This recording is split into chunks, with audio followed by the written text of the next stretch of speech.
Hi, this is Chris at the Wandering Bull. Today we're going to talk about roaches and why you wrap your roach when you're not using it. These three roaches came to us in a collection and they were hanging on the wall. They were hanging like this. Look how all that hair is just kind of drooped down and it's all frizzy.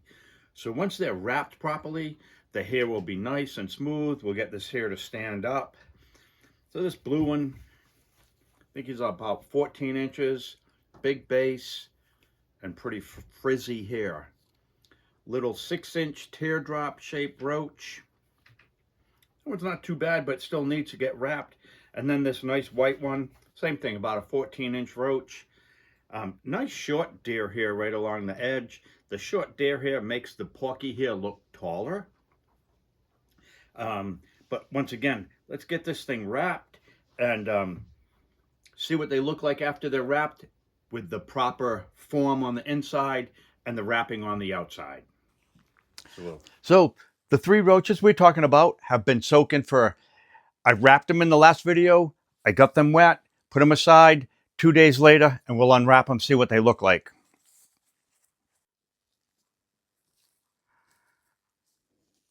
There's the little red one.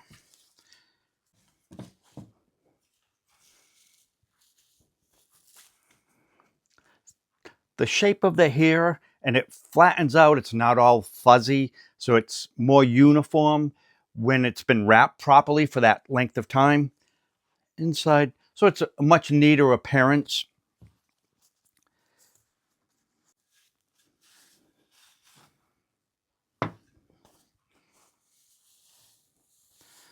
Oh, and that blue one looks much better as well.